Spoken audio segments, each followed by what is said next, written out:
राम राम दोस्तों और मेरी माताएं बहनें, आशा है कि आप सभी के ऊपर बाबा नीम करोली जी की अपार कृपा होगी।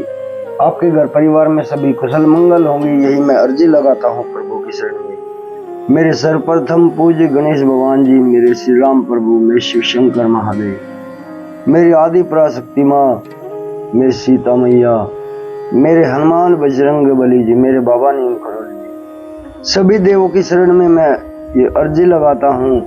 जो भी मेरा भाई मेरी माताएं बहनें आपकी ये महिमा सुन रहे हैं, उनके सभी कष्ट दूर हों, सभी संकट दूर हों, सदैव धन धान्य के भंडार भरे रहें। जय शिव, जय शिव, जय राम, जय बाबा नीम करोली महाराज जी की। दोस्तों और मेरी माताएं बहनें, आज मैं आपको सोमवार स्पेशल और महाशिवरात्रि स्पेशल दोस्तों और मेरी माताएं बहनें, आज मैं आपको सुनाता हूँ।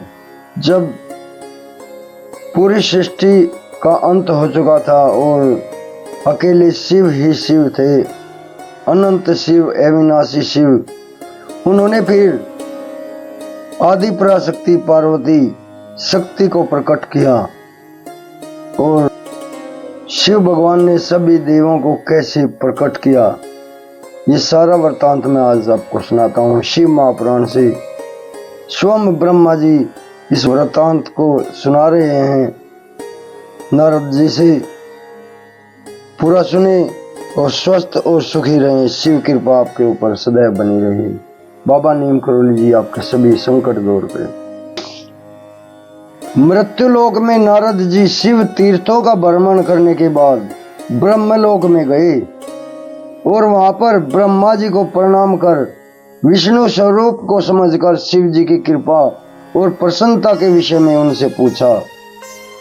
ब्रह्मा जी बोले, हे पुत्र, तुमने यह बात बहुत अच्छी कही है और लोक कल्याणकारी प्रश्न पूछा है।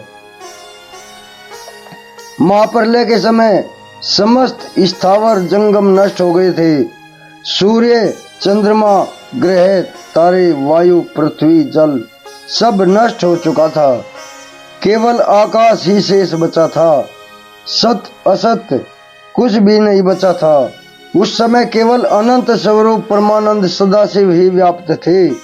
इसी को पंडित लोग अवार्चिन तथा प्राचीन ईश्वर की मूर्ति कहते हैं।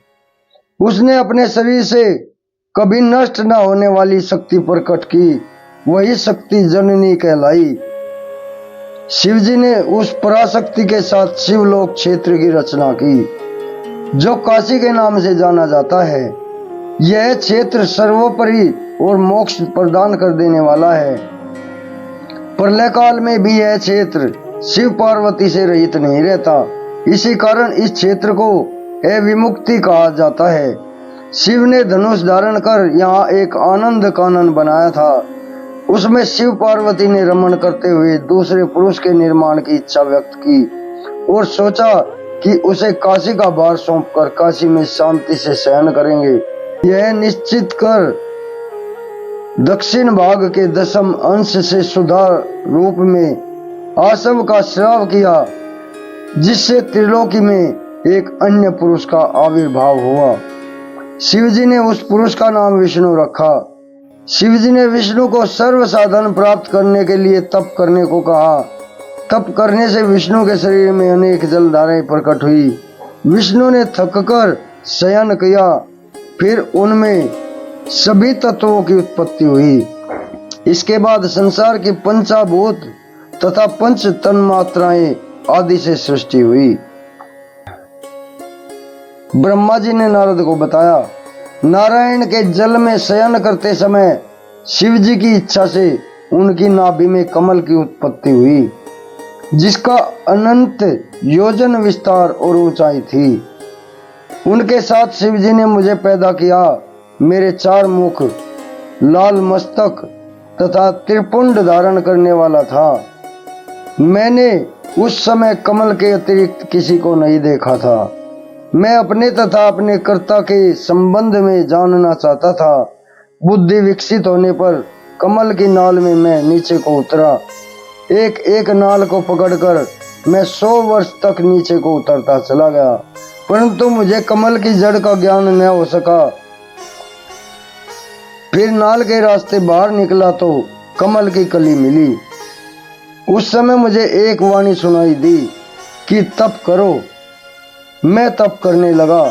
12 वर्ष तक तप करने पर 4 भुजाधारी मंगल रूप वाले सुंदर विष्णु जी प्रकट हुए।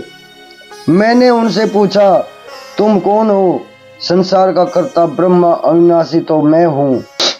विष्णु क्रोध में भरकर बोले, तुम्हारा कर्ता तो मैं हूँ।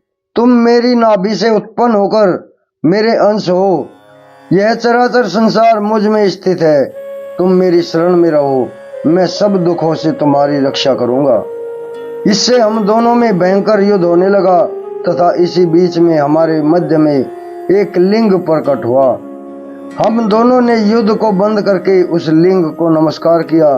तब वास्तविक रूप में दर्शन करके लिंग की स्तुति करने लगे। ब्रह्मा जी ने नारद को बताया। उस समय आकाश से गंभीर वाणी में ओम ओम की ध्वनि होने लगी। विष्णु जी ने लिंग में ओम आदि अक्षरों को देखा। हम विचार करने लगे कि यह कहां से प्रकट हुआ है। उसी समय एक ऋषि प्रकट हुए। विष्णु जी ने ऋषि से पूछकर शिव जी का ज्ञान प्राप्त किया। उन्होंने बताया कि एक ओमकार के द्वारा ही शिव जी को जाना जा सकता है। यह एकाक्षर ओम सत्य है, आनंद, अमृत, परात्पर ब्रह्म है। उसी एकाक्षर बीज रूप अंड से मेरा जन्म हुआ है। उस ओम का आकार विष्णु है, साकार शिव है, उमा का मोह न करने वाला मकार नित्य स्वरूप है।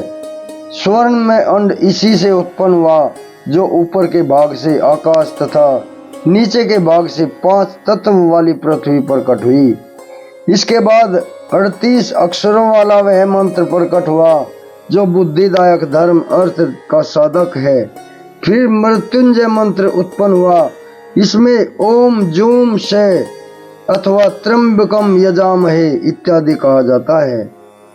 इसके साथ ही पंचाक्षर मंत्र नमः शिवाय है तथा अक्षम्यो चिंतामणि मंत्र उत्पन्न हुआ। दक्षिण मूर्ति मंत्र भी उत्पन्न हुआ। इसके पश्चात तत्वमासी महाकाव्य उत्पन्न हुआ। विष्णु जी ने इन सभी मंत्रों का जपना प्रारंभ किया और हम दोनों ने प्रसन्नचित होकर स्तुति प्रारंभ कर दी। जय शिव, जय राम, जय। दोस्तों और मेरी माताएं बहनें, शिव भगवान द्वारा ब्रह्मा और विष्णु की उत्पत्ति, ये प्रकरण आगे भी शेयर करें। Shiv special, Shivratri special. शिव भगवान आपके सभी संकट दूर करे, यही मेरी प्रार्थना। जय श्री राम, जय बाबा नीम करोली महाराज की।